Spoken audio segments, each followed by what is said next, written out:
Sarah Ferguson, the outspoken and often outrageous Duchess who can't stop putting her foot in it. This barrel's for me.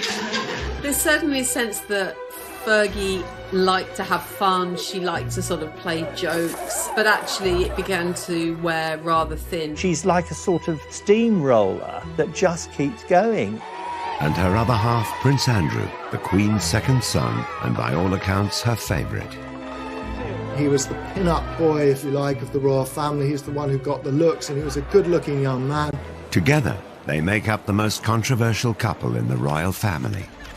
High-profile problems have plagued them. I can't think of a worse thing than coming down to breakfast and find photographs of having your toes sucked seen by your family. Prince Philip was apoplectic and swore that she must never step across the threshold of Balmoral again. They've reeled from one disaster to the next. They're in a bubble. They've both had so much controversy. It's them against the world. So why has it gone so wrong for this royal couple? Is it about craving attention? At last I have the turn to talk. All these men around here. Or are they just out of touch? Well, I have to ask the question, what is a reasonable lifestyle? One of Andrew's biggest failings is his singular lack of judgment, and that's bound up in a sort of a sense of entitlement and arrogance that he's always had, frankly. Tonight, this is the incredible story of how together Andrew and Fergie have lurched from one scandal to another. This case with Epstein is so serious. This is so much more serious than Randy Andy, Air Miles Andy. And how throughout it all, they've managed to maintain the closest bond. In a way, she's his wife in everything but name. We go behind the scenes to reveal just why they've made so many mistakes. Andy and Fergie go in a little bit head first, and where you or I might think, that's not a good idea, it just doesn't occur to them. In 1986, Britain enjoyed a royal romance. 26-year-old commoner Sarah Ferguson got engaged to Prince Andrew. The polished performance followed hard on the heels of the appearance of a palace official with the universally expected announcement of their engagement mid-morning. It generated intense excitement. Are you jealous of Sarah Ferguson? Yes! Very! Yes! She's absolutely gorgeous. I only wish I was 60 years younger and wouldn't stand a chance. Inside, the royal couple was showing off the ring. Could I ask you then, Miss Ferguson, do you remember what he said? Absolutely. But I'm not telling you. What went awry with that dashing young couple? And what led to the downfall of the Duke and Duchess? They may not have been royal, but the Ferguson family always had close links to the monarchy. Her father, Major Ron, was polo manager, initially to the Duke of Edinburgh and later Charles. Sarah and Prince Andrew were friends as youngsters. Young Sarah was on the fringes of the royal family, and as children she first came into contact with Prince Andrew. This idyllic childhood was ruptured by the breakup of her parents' marriage. Her mother Susan, a former society beauty, caused a stir when she ran off to Argentina with a dashing polo player. Fergie and her sister Jane stayed with their father. The last big conversation she had with her mother before she went was her mother didn't like her hair. This is a girl of 12, and she really thought for many years her mother had left because her hair wasn't right.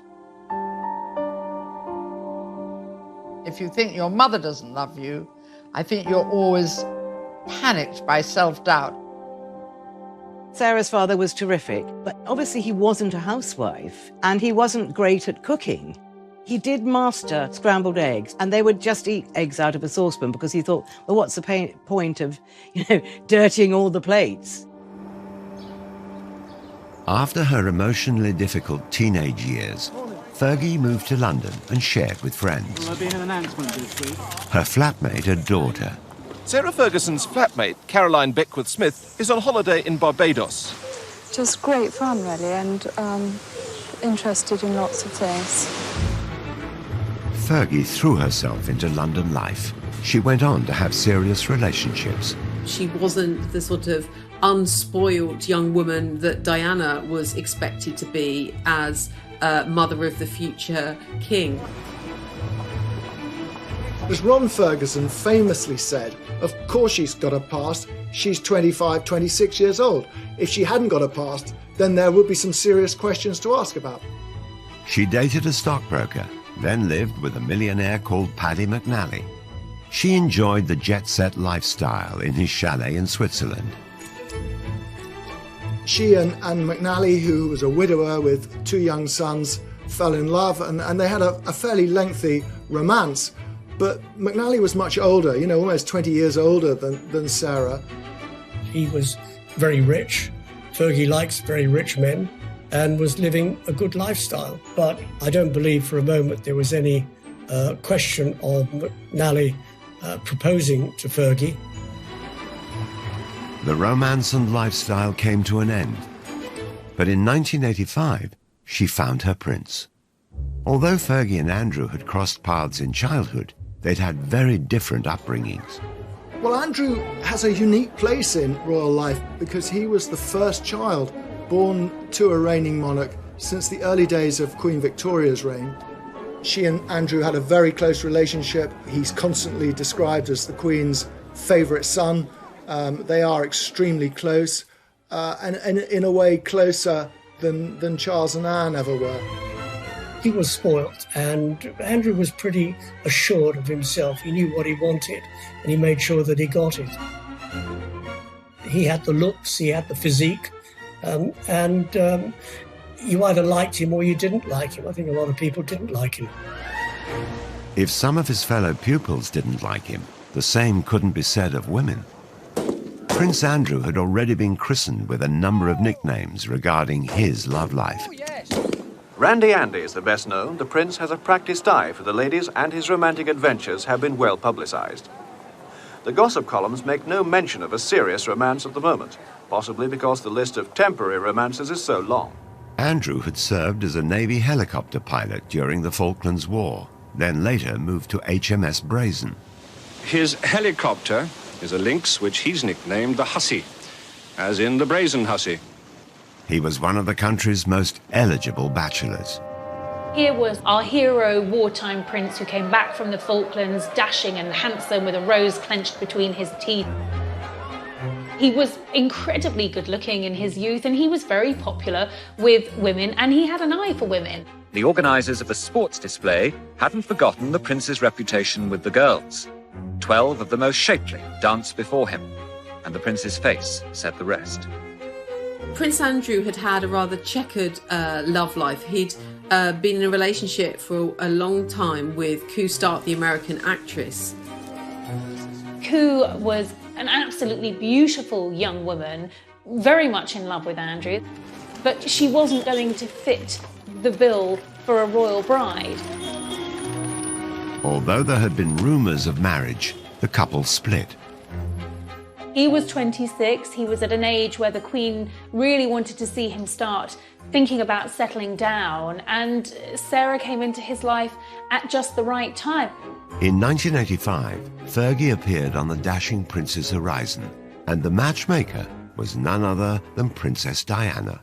Diana and Fergie had met when they were younger, and Diana actually wanted Fergie to be her lady-in-waiting. But she was turned down, as she said, by the men in grey. So Diana thought, OK, I will get my own back. Ascot was coming around. Diana suggested that Fergie join the royal party. And Andrew met her, and they clicked right away. It was a fast match, a pretty quick romance. It was clear they would not be a traditional royal couple. Oh, you missed it! Sarah and Andrew fed each other profiteroles, which were the dessert of the day. I mean, it beggars the belief to think of what the Queen and other members of the royal family made of it, but it was something that they plainly both remembered because it was brought up in their engagement interview some nine months later. We were made to sit next door to each other at lunch at Ascot. Yes, and you made me eat chocolate profiteroles, which I didn't want to eat at all. I then didn't have them, so I got hit. Then Very it started hard. from there. I think that's probably where it... I was meant to be on a diet. They were both keen to set the date for a royal wedding. I would very much like it to be in the summer. And so would Sarah. Sarah more so.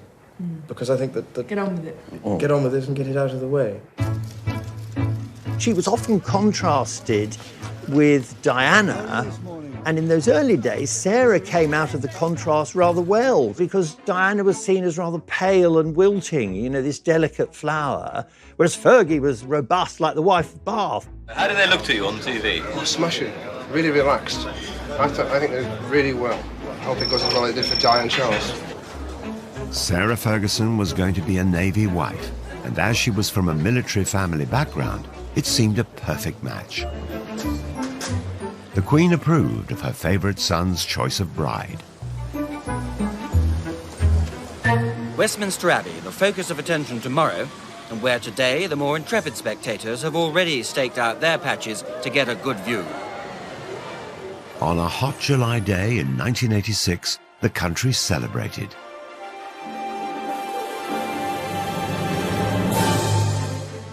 Fergie's 17-foot train had the initials A and S intertwined and sewn in silver beads.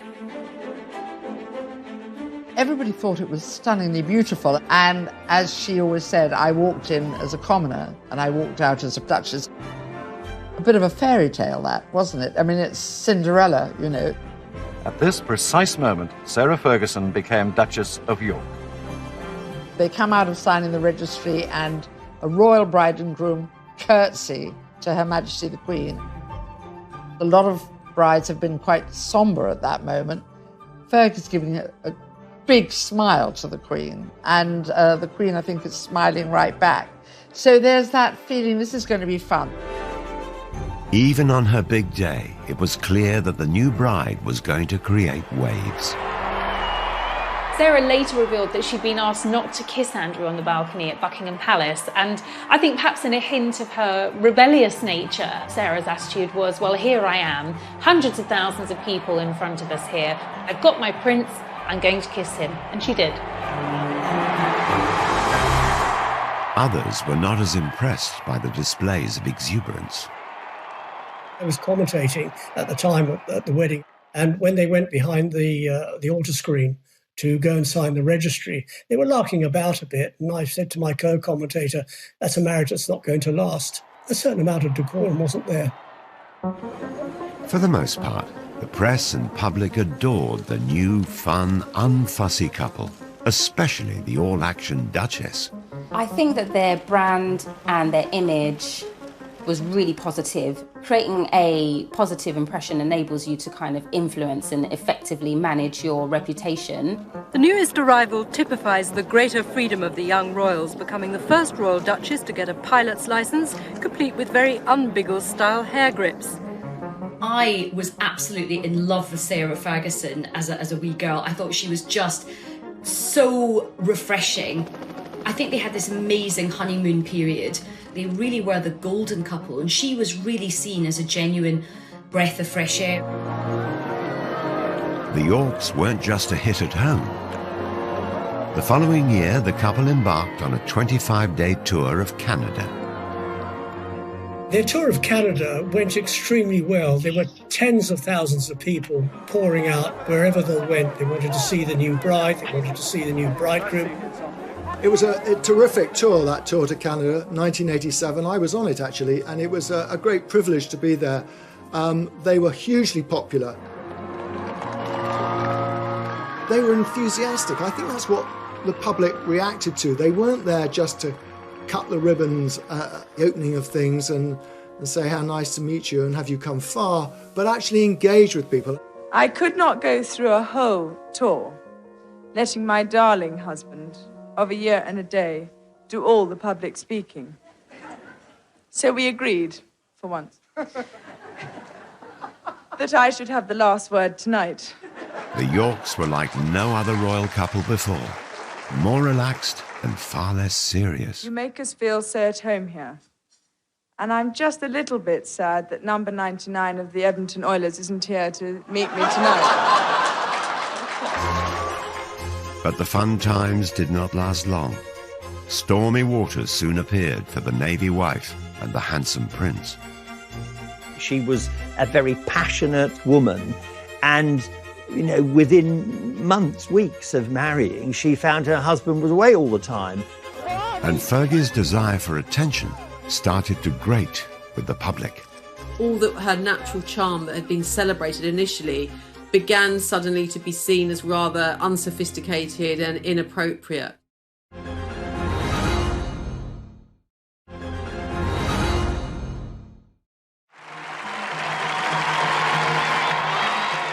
After marriage, Fergie embraced her new life with gusto. Her Royal Highness, the fair Duchess of York, leading forth her heroes on behalf of the International Year of Shelter for the Homeless. In 1987, she took part in the now infamous It's a Royal Knockout. It's a royal knockout. What an absolute unmitigated disaster that was. His Royal Highness, the tantalisingly eligible Prince Edward. It was younger members of the royal family actually making fools of themselves, and it was bad television. It was bad for the royal family. A one-off charity event organised by Prince Edward, it was hosted on the lakeside lawn at Alton Towers. Fergie and Andrew had their own team. Basically, we're the best. We're the best blue bandits there are. And they were with, I remember, Pamela Stevenson, who was a big comedy actress at the time. And it was just crazy. They were rushing all over the place in these sort of medieval costumes, and Fergie was really over the top, sort of shouting and yelling. It was just very, very undignified. Okay, it's Meatloaf's coming in. That really was the beginning of the time, I think, when the public began to question Fergie and what she was getting out of royalty rather than what she was putting into it. Like many others of the time, she was mocked mercilessly on the satirical puppet show Spitting Image. Oh, do get a move on, Lurgy, you old slag. It's been well over an hour. I know, sausage, but I'm putting on my makeup. They very much heightened some of the tropes about her. So, they made her hair very, very red, and they really accentuated her freckles. And they also, rather cruelly, made a big issue about her weight. Get your royal T-shirts here. 4 sizes, small, medium, large and Fergie. If you're Sarah Ferguson watching that, you are going to feel a sting of pain. Come on then, come on, let's. The Duchess was struggling to adjust to her new royal life. She was vulnerable, and it didn't help that there were cruel comparisons in the press to her elegant and beautiful sister-in-law, Diana. Sarah's always had a weight problem. It goes up and down with monotonous regularity, and the media always drawing comparisons between Fergie and Diana. Diana looking very sort of slim, beautiful. Fergie not looking so slim, not looking so beautiful. Very difficult and very unfair. As the media coverage turned negative, Fergie found herself getting flack from all sides. She came in for some criticism for liking the product too much. This barrel's for me. Come on, baby. The honeymoon was over. Royal Yacht Britannia, Royal Yacht Britannia. We wish to welcome you to the port of Long Beach, Los Angeles, on behalf of the entire group here. In 1988, the couple visited California. Hollywood loved them. Your Royal Highnesses, welcome to the British Academy's Showscan special presentation on Hollywood special effects. But the UK press didn't. The previous Canadian tour had been a triumph, but this trip was branded tacky and excessive. They felt she was trying just a bit too hard. The USA tour was really still the same Sarah and still the same Andrew, but there was a slightly brash thing. I mean, I remember she was wearing an outfit one day and she said, check the back of the hair. On the tour of America, she was too loud. She was perceived as being not what a royal should be. And I think the damage done on that tour to her reputation dogged her ever since. Cream cakes tonight, actually, I'm savoury. I'm sausages. Oh, sausages? Is Yeah, that what you like? The Duke and Duchess were 20 minutes late because when they left the yacht, the Duchess's hat blew off. And on this day, the hat was particularly important. Again, Fergie's confidence and lack of inhibition of protocol made headlines. At last, I have the turn to talk. She confidently dealt with a heckler. All these men around here. There was one occasion at a dinner, there was one particular senator, and he'd probably had one too many drinks, and he kept on calling out, "We love you, Fergie, we love you, Fergie. Love you!" And she just sort of retorted, I'll see you later. The British media thought it was the wrong thing to do, it was the wrong sort of reaction. I think she handled it particularly well. What is it? If Sarah Ferguson's quip didn't win over the stuffy press, then her over-familiarity with them didn't help her cause either. At a swish reception, she divulged intimate details about her clothes. For that tour, she was head to toe in French couture and joked to the press there that she was wearing Marks and Spencer's knickers. This is not what you're expecting the Duchess of York to say. And remember, the previous Duchess of York had been the Queen Mother. So you're talking about a changing view of the royal family. You're talking about the country changing. They want them to be up on a pedestal, but then when they say something like that, they think, oh, you've slipped down from the pedestal. Back home, the continuing attention-seeking gaffes didn't go down well, and the press began to worry Fergie was somehow leading Diana astray. There's certainly a sense that Fergie liked to have fun, she liked to sort of play jokes, but actually it began to wear rather thin, and she was seen increasingly as a bad, unsophisticated influence on Diana and Prince Andrew, and something of a loose cannon. The Royal Duchess and Princess Diana were caught larking around at the races. There was an iconic picture of them at Ascot, and there's Fergie and Diana with these umbrellas, you know, poking somebody's behind. It was a great shot. But I think, obviously, that was another opportunity to say that, you know, she was a bad influence on Diana, which it actually really wasn't true. You never learn, do you? Fergie had a love of foreign holidays, particularly skiing. She's renowned as the finest skier in the royal family, and today only the best amongst her party could keep close to her. Can't get any closer, we'll fall over. Hang on a minute, we're just doing this. In Switzerland, the two royal couples posed for the press. Again, it looked like the Duchess was a poor influence on Diana. They were on a slope of a mountain, and I think and it was snowing, and Diana was slipping a bit, and then Diana and Fergie slipped into each other, sort of on purpose. What are these pictures you've got? They were really larking about, and they were just wonderful pictures. Did you get that? And then Charles got annoyed because he thought it was undignified. That came back to haunt Fergie, those photographs. It wasn't all bad press. So have you managed to name your baby yet? No names. Was it quite an ordeal yesterday? It was a long time, wasn't it? It was a long time, but she came through it very, very well. You looked very worried earlier in the day, sir. Ah, that's because I was on my way to the dentist. So, 2 years after their marriage, the Yorks celebrated the birth of their daughter, Beatrice. Eugenie followed 2 years later. God save the Queen! Our wishes to both the baby, to the father and the mother!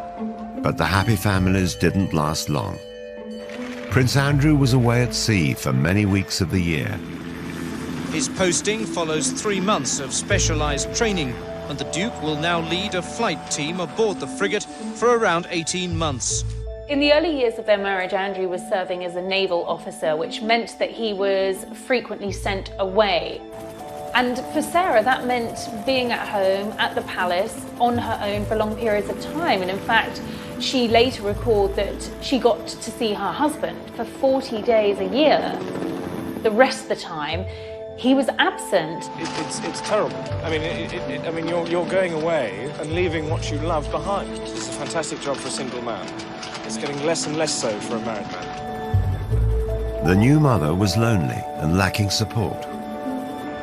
In 1992, private photos surfaced. A cleaner found a set of holiday snaps showing the Duchess and her 2 children with a Texan Steve Wyatt. Wyatt was handsome and attentive. The pictures had been taken some 2 years previously. There's a picture of Steve Wyatt, and then there's Beatrice, who's just got bathers on, and they're obviously somewhere hot. And suddenly people think, who is this man? With little Princess Beatrice, who looks about 2 or 3. And so then the stories start. Eve Pollard, a tabloid editor at the time, was contacted by a mutual friend of the Duchess. A very old friend of ours rang us up. He said, I wonder if you could come and give a friend of mine a bit of advice. So we turned up in his lovely studio in Mayfair, and there she was. We tried to say, you've just got to be careful about any photographs. If you go out with anybody while your husband's away, it should be a crowd.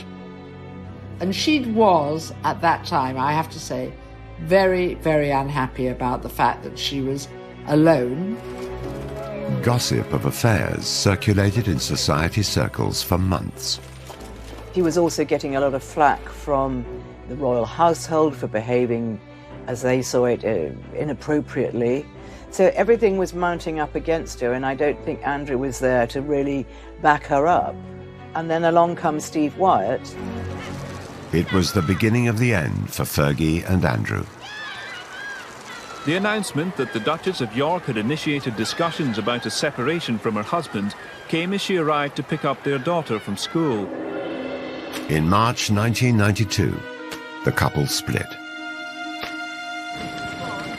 Fergie was soon spotted with another American, John Bryan, a friend of Wyatt's and her financial advisor. What is your exact relationship? Soon, rumors of scandalous pictures of them together surfaced, and the photos were being touted around Fleet Street. The night before publication, I went to see Brian. I sort of laid down these pictures, and there was a great intake of breath. Oh, God. And he immediately went off into the bathroom, shut the door, and even though the door was locked, I could hear he was calling Sarah in Scotland and telling her that it was worse, far worse than he thought. He obviously was a little bit more than a financial advisor, as we saw from those photographs taken in the south of France with him sucking her toes. Whether he was looking at the toes as a new form of abacus or calculator remains to be seen. But it was the sort of nail in the coffin when it came to Fergie and Andrew's marriage. It was a sellout scoop for the Daily Mirror. 300,000 extra copies were printed, and as the public snapped them up, the newspaper was unrepentant. Unfortunately for Sarah Ferguson, she was staying with her in-laws at Balmoral. The papers were all laid out for breakfast. Sarah took one look around the dining room and thought, oh, there, but for the grace of God go the lot of you, I'm going. So she went back upstairs. And obviously she had to see the Queen. And the Queen, remember, these two are fairly close, and the Queen was furious with her, just furious. Speculation about the Duchess of York increased when a car sped out of the royal estate full of suitcases. She fled the castle and the press. No longer the luxury or privilege of an aircraft of the Queen's flight, for the Duchess just an ordinary scheduled flight to Heathrow. It spelled the end of Fergie's life as a royal, and that was absolutely devastating for her. It was never how she had expected things to turn out. The most important thing for me at the moment is to keep a low profile, work hard, and make sure that I continue to find cures and to help people as much as possible. With no wealthy husband, how was she going to live? The debt soon racked up. I wouldn't say she'd go anywhere for a hot meal, but she was prepared to put her name to all sorts of things, which royals hadn't done. She needed money fast. I tend to attract a bit of attention. Her solution for bringing in the cash Cheers. was a flashy one.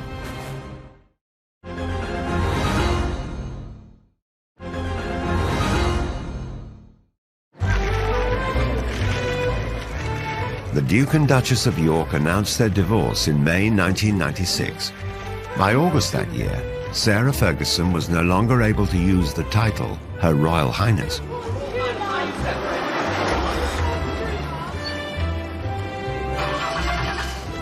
She found it awkward to adjust to a modest lifestyle. Living beyond her means quickly got her into financial difficulty.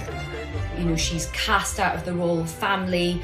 She doesn't just divorce Andrew, she divorces the whole of the royal family. I remember Diana saying to me that, Fergie didn't get that much. She really didn't. And that's why she had to work so hard. And she had to keep coming up with new ideas. In typical fashion, she made light of the negative press. It really bugs me that every day I have to read I'm a millionaire 3 times over.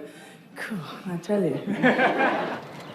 When her marriage broke down, her overdraft was said to have been £200,000, allegedly paid off under a separation settlement, which also involved Prince Andrew taking financial responsibility for their children, Beatrice and Eugenie. The news reports varied. At first, she said the royals gave her no financial support at all. Then she admitted to receiving £15,000 a year. It was then reported that the divorce settlement from Prince Andrew was worth several £1,000,000.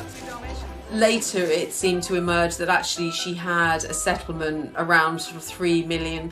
So I think it's likely that the divorce settlement was much more favourable than perhaps Fergie initially suggested. We've never known the full details, but we think she was meant to get money to buy a home, but I think probably she was so much in debt by then, she just used the money to pay off her debt. That's what I understand.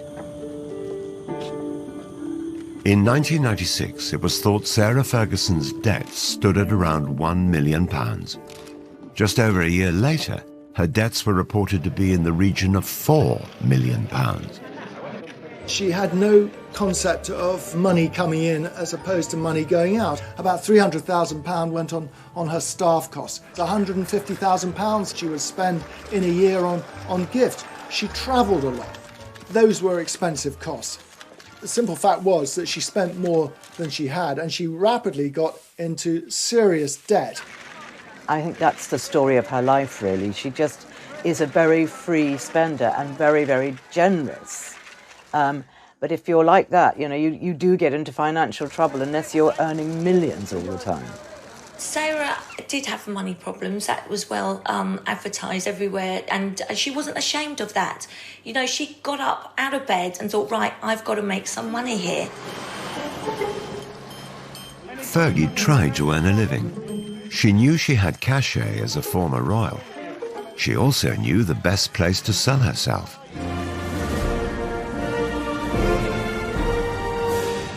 She attempted to rebrand herself in the United States. I'm so unconventional that instead of serving tea, I serve ocean spray granule juice drink. She made this series of cranberry juice commercials for American TV and is said to have pocketed $500,000. It has a distinctive taste that gives you a real zing. No wonder you Americans threw that tea into the harbour.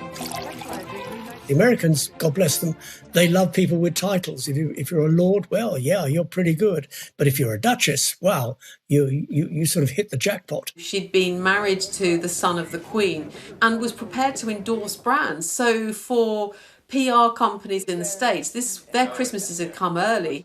They saw her as this really feisty pioneer woman. She was really brave to carry on and go and make her own money. They loved that. Sarah Ferguson also teamed up with Weight Watchers, which was publicised through another set of glamorous TV commercials. It's the hardest thing in the world, staying on a diet. Introducing. While no one knows what Fergie earned, during their 11-year association, she lost 50 pounds in weight. I think it probably connected with a lot of women, because whether you're a princess or a commoner, we know how painful it is when people make cruel jibes about our appearance. Fergie also signed endorsement deals with cosmetic companies and makers of fine tableware. She was a spokesperson for Waterford, china and ceramics. She was a spokesperson for Avon makeup. Brands wanted access to Sarah's royal connections and the kudos that would bring to their brands. So she was hot ticket. She was really in demand. Fergie was a success in America. By February 1997, she was on the verge of paying off her creditors. She was a duchess in debt, but tomorrow Sarah Ferguson will announce she's close to paying off her overdraft with Coutts Bank, around £4 million of it. Then, in 1998, Fergie landed a plum guest role in one of America's most successful sitcoms, Friends. The fourth season finale of the worldwide hit TV show was watched by 20 million viewers in America and nearly 7 million in the UK.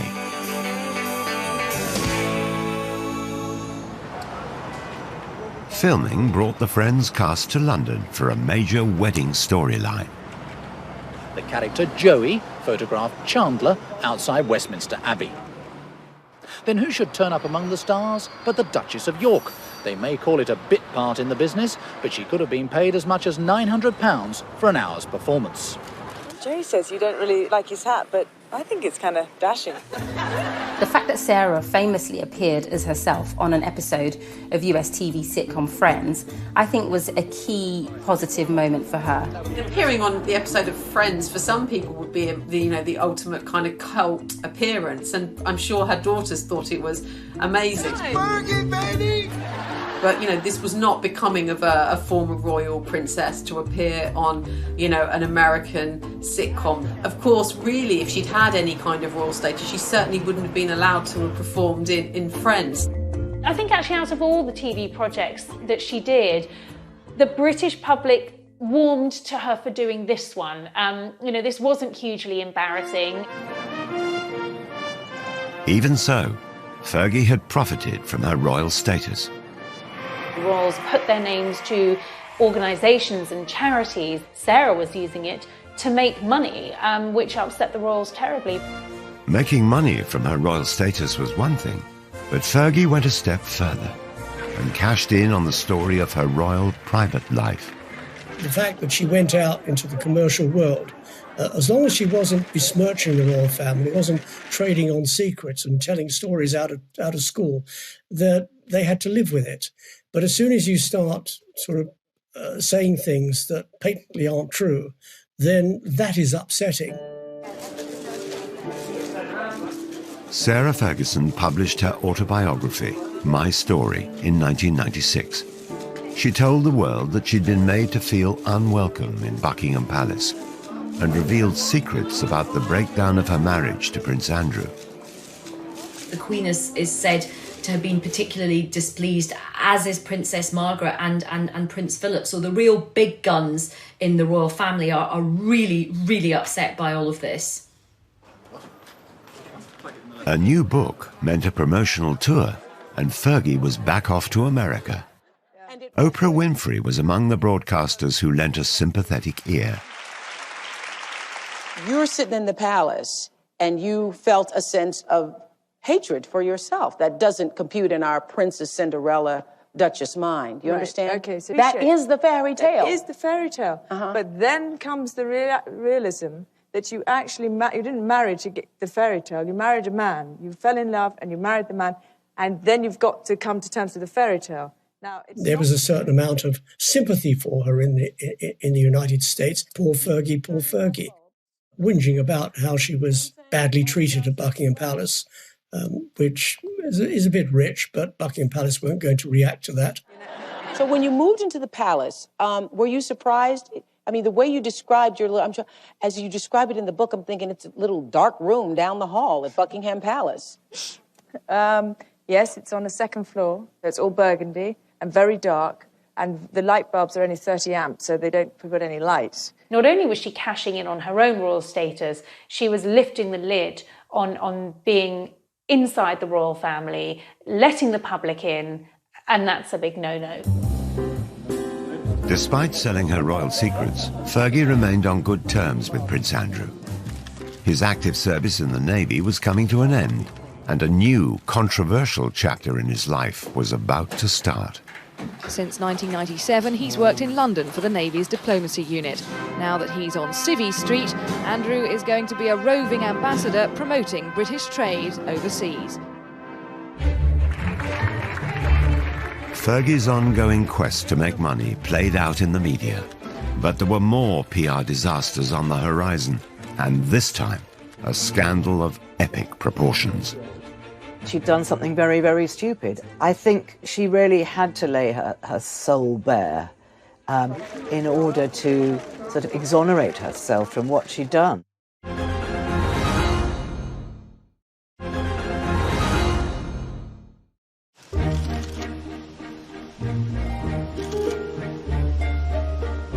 Though Prince Andrew and Sarah Ferguson were no longer married, they maintained a close friendship after their divorce. They always stayed friends, which is, I know people don't get it and say, how is this? This is very unusual, and it is rare, but it's a very special relationship, and they get on extraordinarily well. They have the same sense of humour.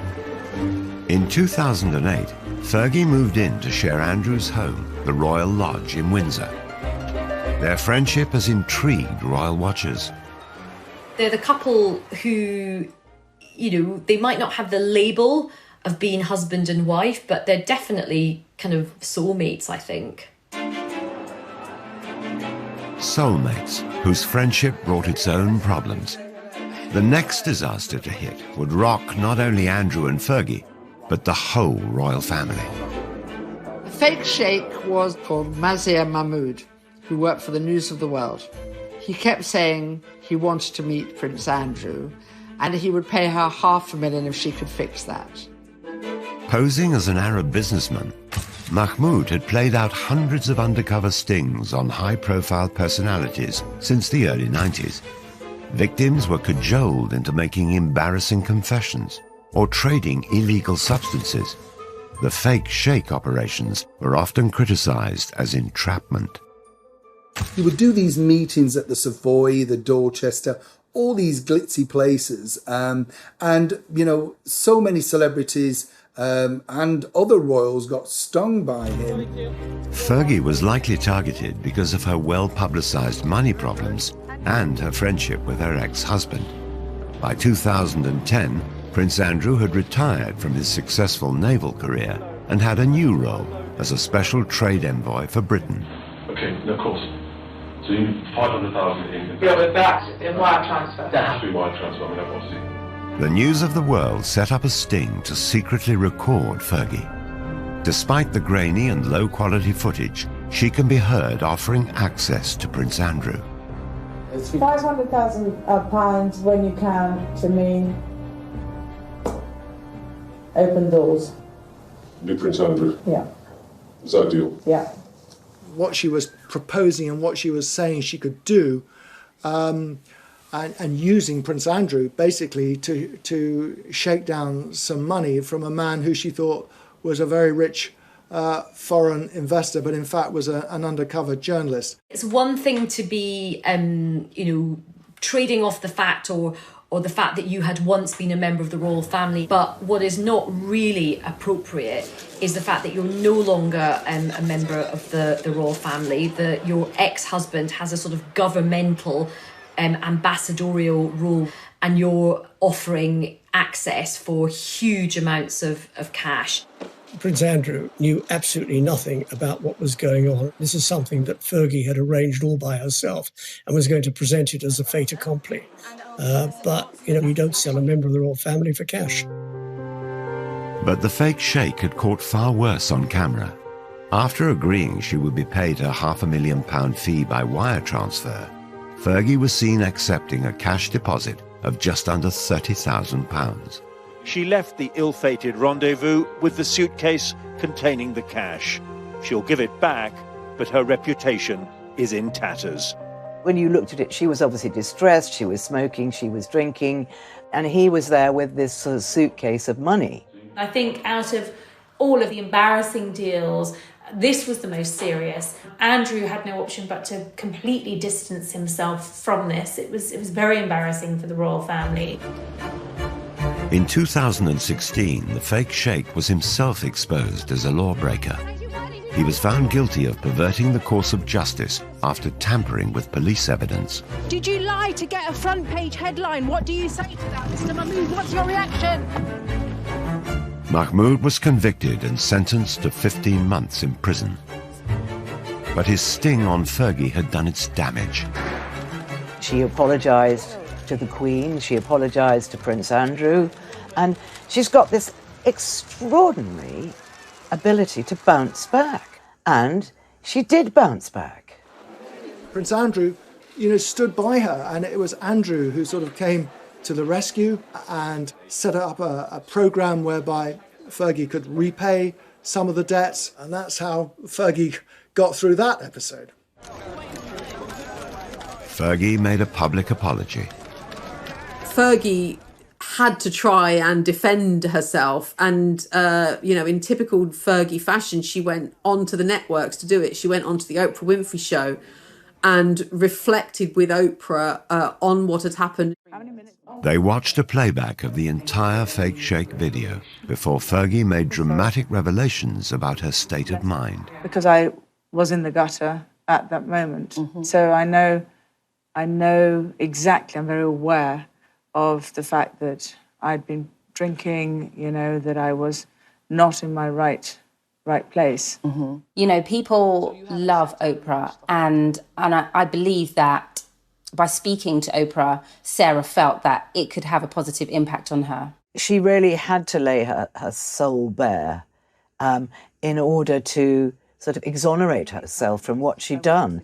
And it was extraordinary that she did it. It was a very, very brave thing to do.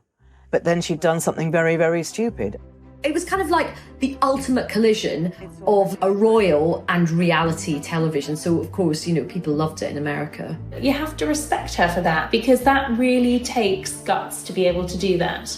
I think I'm authentically myself sitting here right now, and I'm going to give it a good shot. Somehow or other, she managed to turn the tables. I don't think she meant it to be, but it turned out to be an absolute masterstroke. In the years following the fake sheikh scandal, Sarah Ferguson claimed she'd lost around £40 million worth of earnings from cancelled celebrity engagements because her reputation was so damaged. She started legal proceedings against the owners of the News of the World, but it's reported that after 3 years, she abandoned her case in 2019.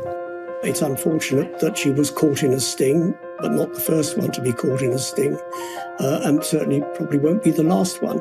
She realised very quickly that she was up against some serious legal opposition, and that if it went against her, the costs could have run higher and higher. So sensibly, she dropped the case.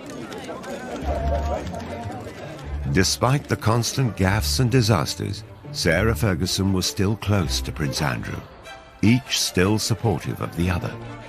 They were so close that some royal watchers believe a reunion could be on the cards. I think Sarah and Andrew are together as a couple. I just don't think they could be apart from each other. And I do see them getting married again. I really do.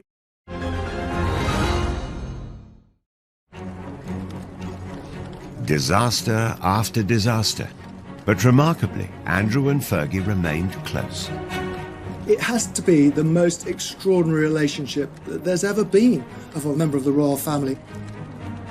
Andrew and Sarah married in 1986, split up in 1992, were divorced in 1996, and yet have remained together happily ever after. Sarah refers to Andrew as her bestest friend. a knight in shining armour. Andrew and I speak every day, and it's very important that we do keep that huge friendship. They may have divorced 24 years ago, but the pair still live together. They have their holidays together. They have a home they bought together in Switzerland, a skiing lodge. And in fact, they now spend most of their time together. It is interesting that neither of them have really found anyone else since their divorce. And I think even though they're not formally married, I think they kind of are together, like in an emotional sense. Their intertwined lives have raised many questions about their relationship. There are constant rumours and endless speculation about the possibility of them one day remarrying. And I think largely fuelled by the pair of them speaking so openly and fondly about each other. No, we're not married, and, we're very happy with the way things are. Nothing going on there then? Carl? I don't know. No, I mean, as people if. have needs. Really? I think Sarah and Andrew are together as a couple. And I do see them getting married again. I really do. But Fergie has repeatedly embarrassed the royal family. So could she ever be accepted back? Fergie did upset a lot of people. I mean, chiefly among them, I would say, Prince Philip. Nothing would ever happen while the Duke of Edinburgh is still alive. Such is the grudge that he still bears against Sarah. Fergie may never be able to win over her former father-in-law, but it does appear that the Queen is slowly welcoming Fergie back into the royal fold. Queen still has a soft spot for Fergie, and very occasionally Fergie's invited up to Balmoral. After the Duchess was excluded from William and Kate's wedding, a sign of acceptance was the invitation to Harry and Meghan's. She was so excited to be there as well and be part of the family again. She was ousted for a long time, and I think she found that very sad. Regardless of their marital status, the Yorks continue to present themselves as a family unit. The Prince, Fergie, and the two princesses, and all four attract ridicule. How do I look? Like a puppet of the bourgeois oppressors? Perfect. See you later. I mean, Beatrice's hat, which was unusual, was compared from everything from a loo seat to a pretzel. Just like her mother, Beatrice shrugged off the ridicule and put the hat up for auction, raising £81,000 for charity. It's also been noted that the princesses have inherited their parents' love of the high life. Beatrice and Eugenie seem to spend an awful lot of time travelling at someone else's expense. Usually it often involves private planes or luxury boats. But they do both now have full-time jobs. Beatrice is a vice president for a software company in the States, and Eugenie has a senior position at an art gallery in Mayfair. They want to work. They don't want to be accused of being lazy or leeching off the taxpayer. Fergie and her daughters sought the attention. Prince Andrew, on the other hand, had grown up to simply expect it. He was a prince and wanted to be treated like one. On leaving the Navy in 2001, Prince Andrew took on a new role. He was given a pretty plum role. He was made a special representative for trade and investment, which essentially saw him travelling around the world representing Britain. At the beginning, it was all going very, very well. And people were quite interested all over the world, meeting the Queen's son. Where he fell down is that at the end of the day, when work was over, he went off to play. But you don't play at the taxpayer's expense. It was noted that his trips abroad, supposedly on government business, seemed to go via ski slopes, top golf courses, and other exotic locations.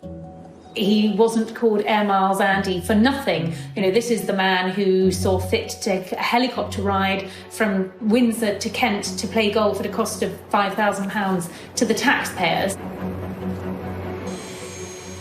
The Duke's travel expenses were £4 million during his decade in the role, and his security costs another £10 million.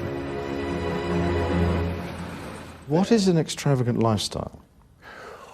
Travelling by private jet, using helicopters when you could take a train. But it is again, it is the maximisation of my time for the best value for money, and that's the way and I'm not the one that makes those decisions.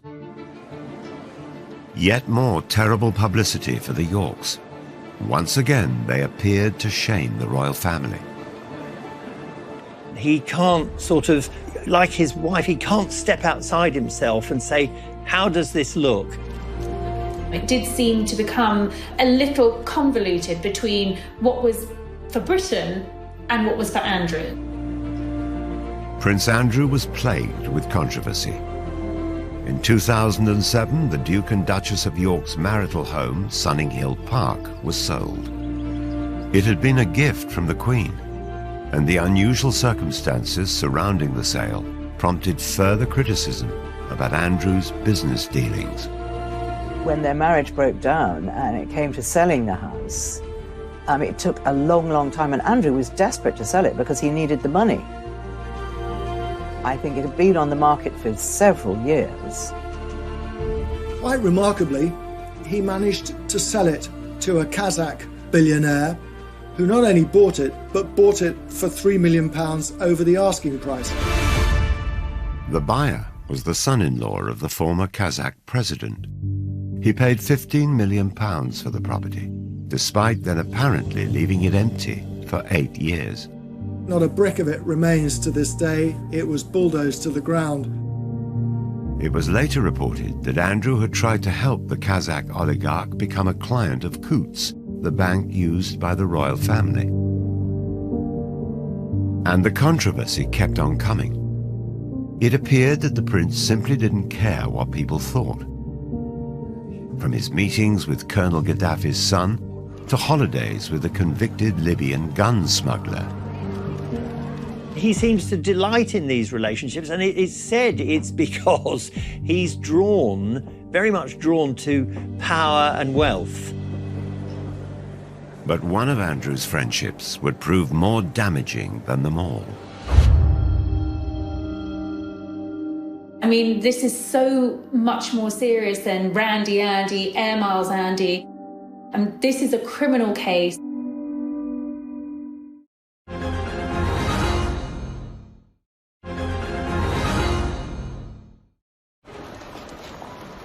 For over a decade, Prince Andrew has been engulfed in the biggest controversy of his royal life, a life that's been beset with scandals. He met Jeffrey Epstein around about 1999 through Ghislaine Maxwell, whom he'd known for years. Ghislaine was a girlfriend of Jeffrey Epstein. Epstein was very, very anxious to have somebody like Andrew as his friend because, he's got a real live prince. And it gave him so much kudos. I think around about 2000, he went to St. James's in the British Virgin Islands on Epstein's private jet and had made several trips as a guest of Jeffrey Epstein. His love of the high life was what attracted him to Ghislaine Maxwell, and he invited her to parties at the palace. He invited her shooting at Sandringham, always with Epstein in tow. 2 months before Epstein attended Princess Beatrice's 18th birthday party, a warrant was issued for him over the sexual assault of a minor. The fact that he'd invited Epstein to Sandringham, he'd invited Epstein to Windsor Castle as a guest of the Queen, says a lot for the man's judgment. Epstein served 13 months in prison for soliciting an underage girl for prostitution. 2 years later, in 2010, Prince Andrew was photographed walking with him in Central Park during a 4-night stay at his New York mansion. He claimed that he went over there to say that they could no longer be friends. Well, what's wrong with email? What's wrong with a telephone call? It was also revealed that Sarah Ferguson had accepted a loan from Epstein. The Duchess quickly admitted her mistake, stating, I have made another huge error in my life in order to get debt-free. The story exploded. Prince Andrew was accused of sexual misconduct. It was a wicked time in my life. It was a really scary time in my life. I had just been abused by a member of a royal family. She alleges that she was forced to sleep with Prince Andrew when she was underage. Very serious allegation. It's one which Prince Andrew denies. Epstein committed suicide in jail in 2019. Prince Andrew has strongly denied the accusations made against him, and he made a rare and very controversial interview from inside Buckingham Palace. Do you regret the whole friendship with Epstein? Now, still not. And the reason being is that the people that I met and the opportunities that I was given to learn, either by him or because of him, were actually very useful. The fact that, as reported, that he said to the Queen that it had gone well gives a very clear indication of the man's poor lack of judgment. Prince Andrew's interview was widely criticised. This was one disaster too many. Days after the interview, Andrew stepped down from royal duties. There have been many ups and downs for Sarah and for Andrew, but, you know, for the Duke of York to essentially be forced into an early retirement, to step down as a senior royal, is a sign of just how serious this is. He can't do any charities. Virtually everyone who had anything to do with him has now dropped him. Following the interview, Prince Andrew's team released a statement saying the Duke of York expressed regret for his ill-judged association with Jeffrey Epstein.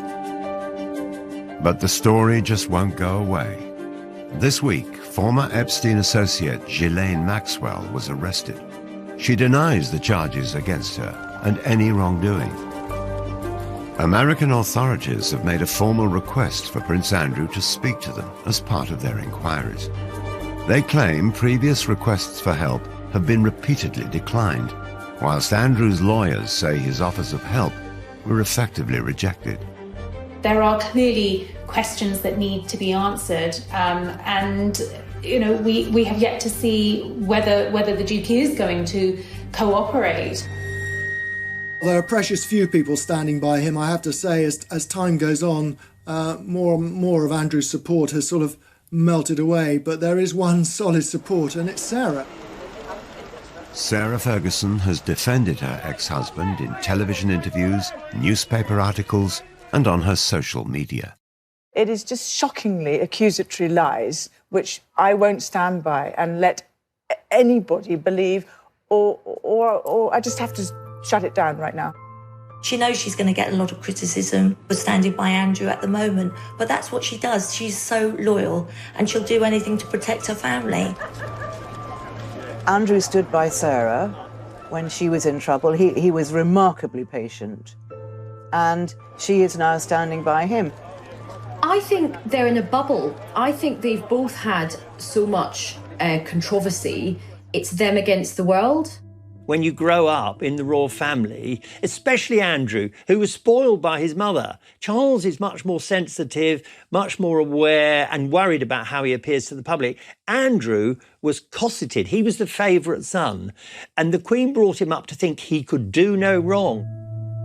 Surrounded by controversy, the future of the couple is uncertain. One of the side effects of Andrew standing down from royal life is that he instantly lost a means of earning a living. And all the indications are he will never come back as a working royal. But if anyone can bounce back, it's surely Fergie. Again and again, she's experienced humiliation. The one thing that Sarah won't lose is that capacity to surprise all of us. She has done some really impressive charity work, and you know, her children's books have done well. She's trying to forge out a new career in the film industry. I would say never with Sarah. Every day I'm going to do story time with Fergie and friend. Fergie now has another project. She's been reading stories for children online during the coronavirus lockdown. Let's get a bit of magic going here, shall we? She's being really personable and she's really showing her human side. I think it's such a positive initiative. For Andrew, his future might rest more on his ex-wife than he could ever have imagined. Only recently there was a picture put up on social media of himself and Fergie packing together lunches to deliver to local nurses and stuff. So he's trying to do some good. But again, whatever you put up in this situation, it's ridiculed. Will it ever be possible for Fergie and Andrew to shake off the mistakes of their past? The scandal from Prince Andrew and Jeffrey Epstein is so toxic, and I do feel that is going to kind of tarnish her, and the fact that she's still so close to Prince Andrew, I think that is going to have quite a limiting effect on big future sort of commercial projects. The story of Andrew and Fergie is a sequence of disasters. She sought out attention and indulgence she just couldn't afford. He mistook deference for friendship, his judgment clouded by his status. Throughout, there has been one constant. The Duke and Duchess of disaster have stayed side by side. The next chapter of their lives are going to be very, very different to what's gone before. I think they're going to have to maybe try and enjoy the simpler things in life, and to be honest, they may not have a huge amount of choice. It wouldn't surprise me at all if we get an announcement that they're getting married again. Nothing really would surprise me with Fergie and Andrew.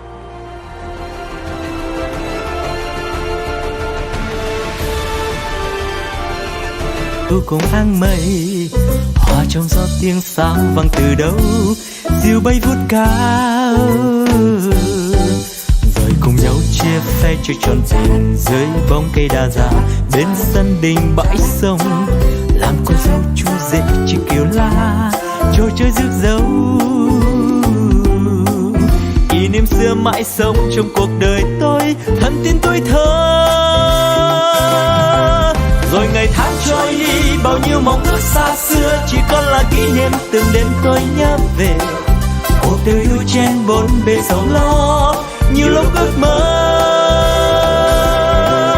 rằng được phép nhiệm màu đưa tôi về thuở xa xưa bay cao cùng cánh diều đùa chơi với đám bạn còn nhìn ngày thơ vui đua ngày tháng để lòng tôi hân hoan cùng trời mây ngày xưa dấu yêu còn đâu.